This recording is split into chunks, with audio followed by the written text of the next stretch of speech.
Alyssa Coleman felt the cold air of the cabin settle around her the moment she stepped inside the Bombardier Global 7500, her polished shoes silent on the deep carpet, her cream scarf draped neatly over one arm, her phone still in hand as she glanced briefly at her boarding slip before slipping it into her coat pocket.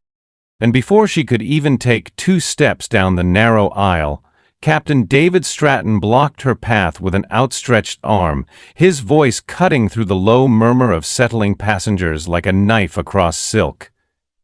"Your credentials are invalid," he announced, his tone loud enough that every passenger within earshot stopped what they were doing to look up. He didn't pause, he didn't soften. "We don't seat unverified individuals in first class," he continued, emphasizing the words unverified individuals, as if they alone could define Alyssa's worth in this space. And behind him, Charles Reed, already seated confidently in seat 2A, stood up slowly with a smug smile curling at the corner of his mouth, plucked the slip from her hand without so much as asking, and in one sharp motion tore it cleanly in half. "She's not listed," Charles declared as he dropped the torn paper onto the aisle floor like trash, his voice carrying more satisfaction than concern, more ownership than inquiry, and as he slid back into his seat, he smirked. "This isn't her seat. She's trying to sneak in." No one around them moved, not yet, but every face turned toward Alyssa now. Older men in tailored jackets, women cradling designer handbags, and she could feel their eyes, some curious, some cold, none offering kindness or doubt. And in their gaze was an unspoken question that they didn't need to ask aloud. Does she belong here? Emily Rhodes, the young attendant standing behind Stratton, shifted uneasily but spoke anyway, echoing her captain's verdict as she glanced down at her tablet. "Not on the manifest," she said quickly, avoiding Alyssa's gaze entirely as she repeated the accusation like a line she had memorized in advance. Alyssa Coleman stood still, her heart steady but heavy, and though she said nothing in that first instant, though she did not protest or explain or plead, the glint in her eye and the measured breath she took told another story entirely, a story none of them yet knew. That within 15 minutes, the same woman they had tried to humiliate, dismiss, and erase would own not just her seat, but the very authority that governed every person aboard that jet. Alyssa Coleman lowered her gaze slowly to the torn halves of her boarding slip scattered at her feet. Then, with deliberate care, she knelt down and gathered the pieces, her fingers moving with a calm that seemed almost out of place given the humiliation unfolding around her. And as she straightened, she extended one half toward Emily Rhodes, her voice steady but soft as she spoke just 4 words. "Please confirm my reservation." But Emily didn't reach for it.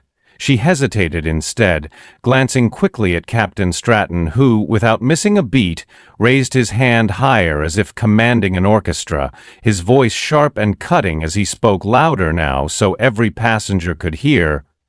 "We have a woman attempting to claim a first-class seat without proper verification. Security will be summoned immediately unless she removes herself voluntarily."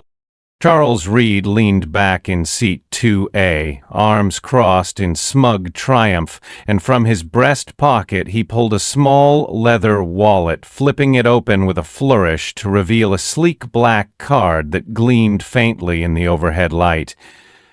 "Elite status," he said, as if the 2 words alone granted him dominion over this space, over the rules, over even common decency itself. "You don't just walk in here without this," Charles added, waving the card so passengers in adjacent seats could see.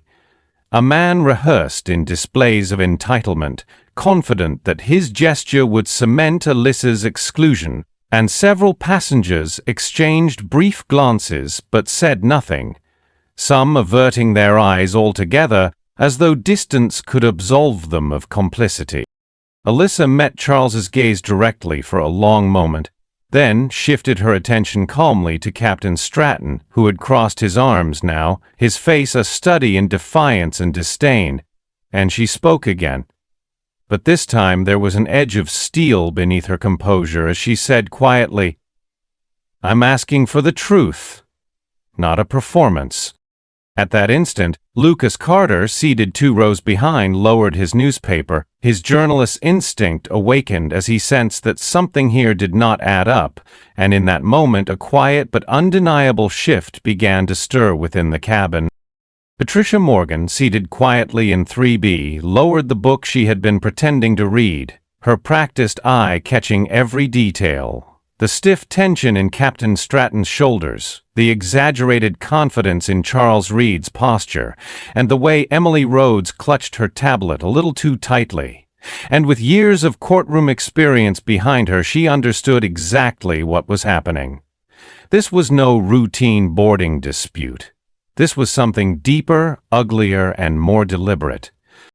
Across the aisle, Brian Young, a data analyst whose calm demeanor often masked his quick mind, slipped his hand into his jacket pocket and pulled out his phone, his thumb hovering uncertainly over the record button, torn between the instinct to document and the hesitation to interfere. And though the impulse to capture this injustice rose within him, something about Alyssa's stillness gave him pause, a signal he could not yet fully interpret but felt compelled to respect. Alyssa, standing firm despite the scrutiny enveloping her, caught Brian's gaze for a fleeting second and gave him the barest of nods, a quiet message that spoke volumes without sound. Not yet. Let them reveal themselves fully. Lucas Carter, meanwhile, leaned forward in his seat, pen already in hand, jotting quick notes on the margin of a well-worn reporter's notebook, his heartbeat quickening as every instinct told him that this was not just a confrontation over a seat assignment, but a moment that might speak to something larger, something systemic, a pattern that deserved not just observation, but exposure. And throughout the cabin, eyes continued to turn, some curious, some calculating, and others already forming silent judgments. But amid that heavy silence, an undeniable current began to ripple, a collective realization that this woman, who had been branded, unlisted, and unauthorized, was not shrinking, not pleading, not reacting as they might have expected. Instead, Alyssa Coleman was holding her ground, not through outrage or loud words, but through a poise so steady it unsettled even those who had joined in the silent approval of her mistreatment. And within that pause, the cabin itself seemed to lean forward, waiting to see what she and they might do next. Lucas Carter's pen paused mid-stroke as something subtle but telling caught his eye. Charles Reed's black elite card, the one he had waved so smugly just moments earlier, looked oddly outdated, its edges a different bevel, its font slightly off. And with the instincts of a seasoned journalist, Lucas leaned forward, squinting as he reached into his jacket and retrieved a small magnifying loupe he used for on-the-fly verification, calling out, without hesitation, "Hold on, that card is invalid." The cabin seemed to freeze as all heads turned toward Lucas, whose voice, though calm, carried the authority of certainty, and he rose from his seat, stepping into the aisle as he gestured toward Charles Reed. "Elite cards were redesigned last year," Lucas explained evenly, holding up the card he had quietly obtained from another passenger for comparison. "And yours doesn't match the current standard." Charles faltered for the first time, his confidence slipping as murmurs rippled through the first-class cabin, and Emily Rhodes, still clutching her tablet, looked visibly shaken, glancing nervously at Captain Stratton, who remained silent, his jaw clenched tightly as he struggled to regain control of the moment. Then, in that precise instant when the balance teetered, Alyssa's phone buzzed gently in her hand, and she lifted it to her ear without breaking eye contact with Captain Stratton, speaking only 2 words into the receiver, "Monica, Record this. On the other end, Monica Lewis, Alyssa's longtime executive assistant, responded without hesitation, her voice smooth and steady. Already recording, Ms. Coleman, documenting every word. The tension in the cabin shifted palpably, and Emily Rhodes, under the weight of scrutiny and the sudden collapse of the facade they had built, cracked. Her voice trembled as she whispered aloud, "Captain Stratton bribed me. Last week. He gave me $2,000 to quietly remove a name from the manifest." A gasp swept through the cabin, a collective breath inhaled in shock and recognition as passengers exchanged glances that now brimmed with something more than curiosity. They brimmed with outrage. And Patricia Morgan, calm but resolute, leaned forward and declared in a voice that carried the clarity of a courtroom summation, "We all heard that confession, and this is no longer just a boarding dispute." At that moment, Alyssa Coleman stepped forward, no longer the outsider they had presumed her to be, but the undeniable center of gravity in that cabin, and her gaze, steady and clear, made one fact unmistakable. The tipping point had arrived, and nothing would ever be the same again. Alyssa Coleman's presence now commanded every inch of the cabin, not because she raised her voice or demanded attention, but because she no longer needed to prove anything.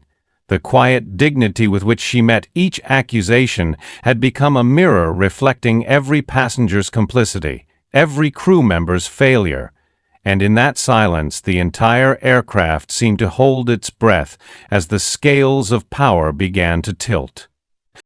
She turned first to Emily Rhodes, who stood frozen near the galley, and with a voice calm but resolute she asked, "Emily, was the name you removed mine?"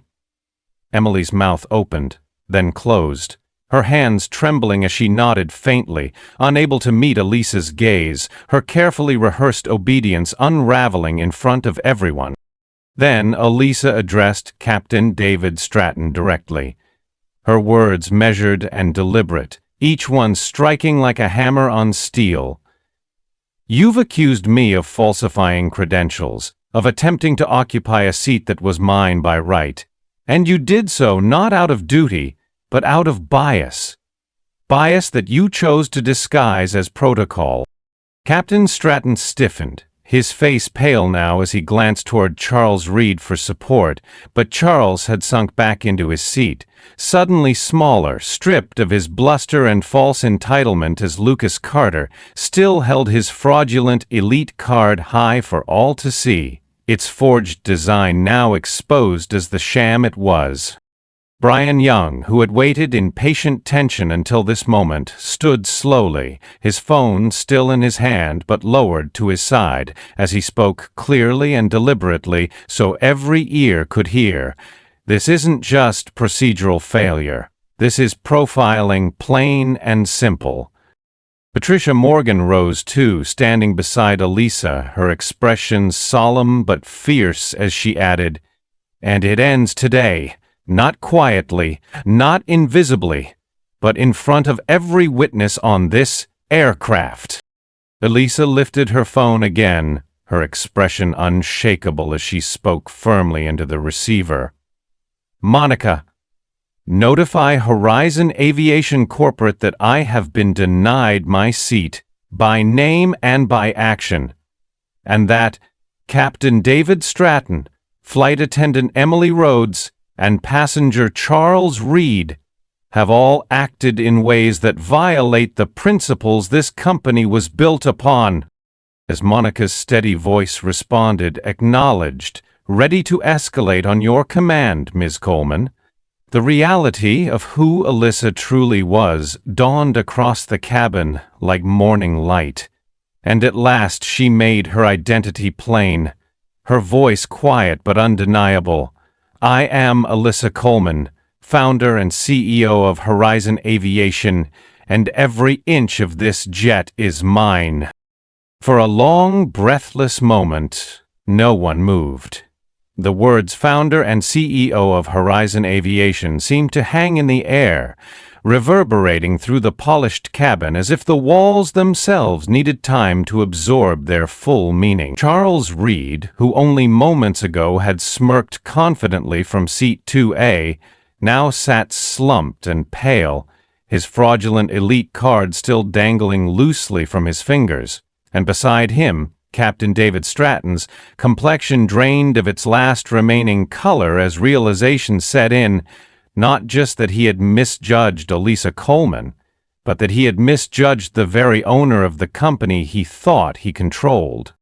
Emily Rhodes dropped her tablet with a soft clatter onto the carpeted floor, her shoulders shaking under the weight of exposure and the loss of authority she had never truly earned, and, as if on cue, Brian Young stepped forward from his row, no longer just a bystander but a witness prepared to speak, his voice clear and steady as he declared, "Every person on this aircraft has now seen the truth, and that truth is plain.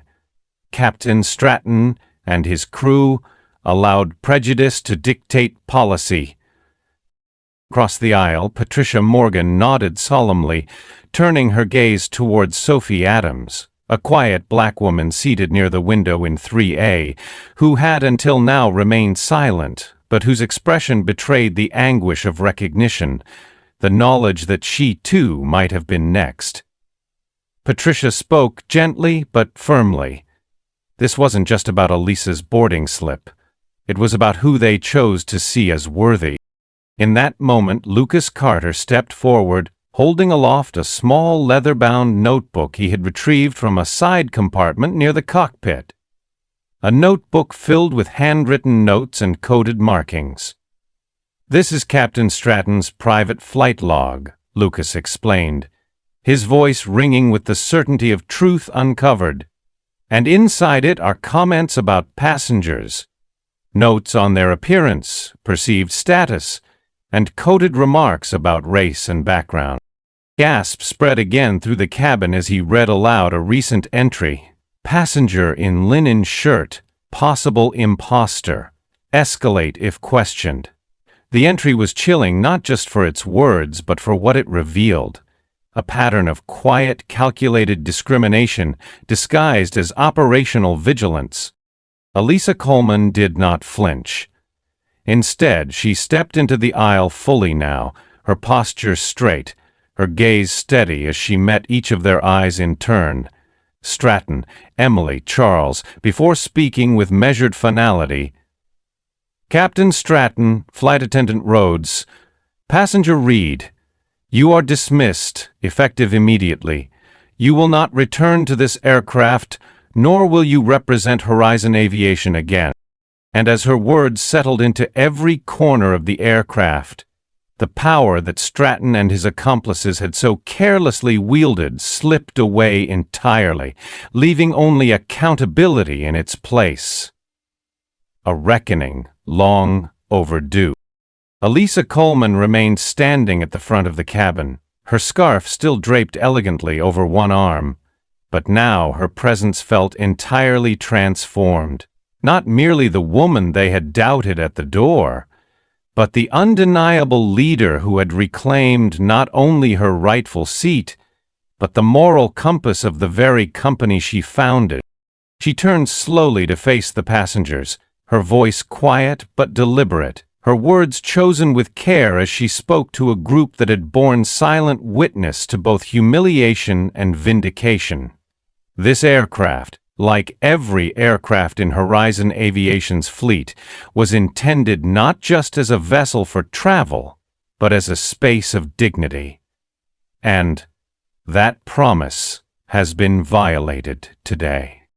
Across the cabin, passengers shifted in their seats, some nodding in agreement, others lowering their gaze in quiet discomfort, and Sophie Adams, still seated near the window in 3A, looked up with tears brimming in her eyes, not because she had been addressed directly, but because for the first time she felt unmistakably seen. Alyssa continued, her voice growing stronger with every sentence. "Effective immediately, Horizon Aviation is establishing the Sky Access Fund, a $15 million initiative that will invest in training, scholarships, and development opportunities for underrepresented groups in aviation, from pilots to cabin crew to leadership positions.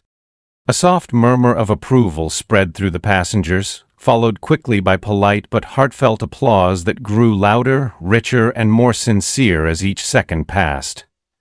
Brian Young clapped first, then Patricia Morgan joined him, then Lucas Carter and Sophie Adams, and finally nearly every passenger on board. The cabin no longer silent but filled with the sound of a new beginning. Alyssa raised one hand gently and added, "In addition, we are launching the Horizon Unity program, a permanent effort to ensure our entire team is not only trained for safety and service, but for empathy, fairness, and respect, including quarterly audits, anonymous passenger grievance reviews, and an independent equity task force to monitor culture on board." Her words struck chords deeper than policy. They spoke to a vision of accountability that many had hoped for, but few had expected to see enacted so swiftly, so decisively, and so publicly.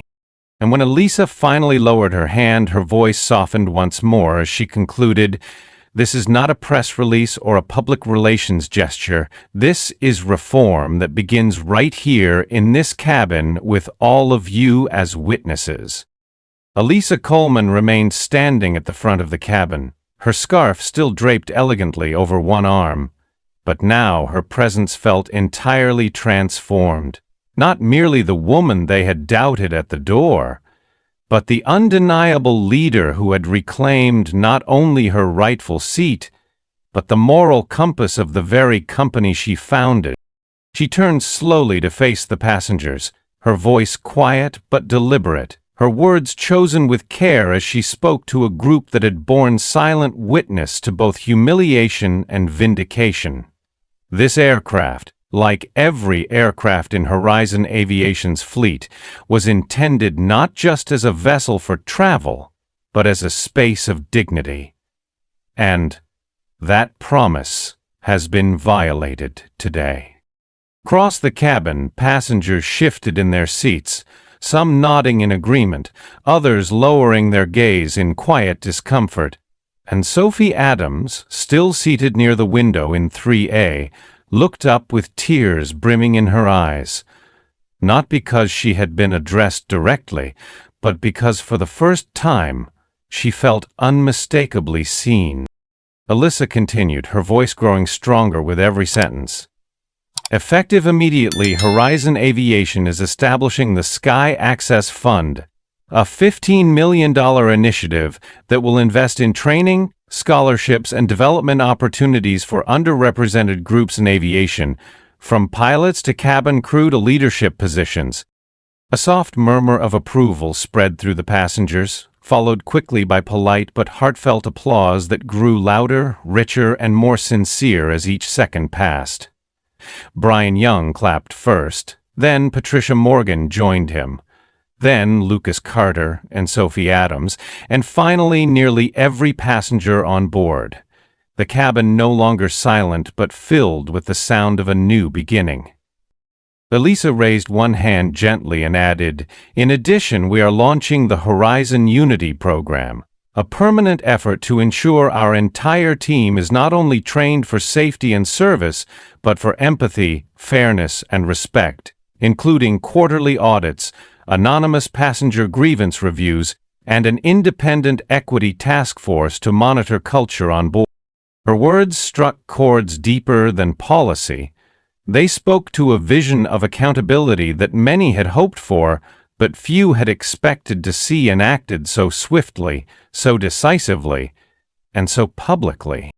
And when Alyssa finally lowered her hand, her voice softened once more as she concluded, "This is not a press release or a public relations gesture. This is reform that begins right here in this cabin with all of you as witnesses."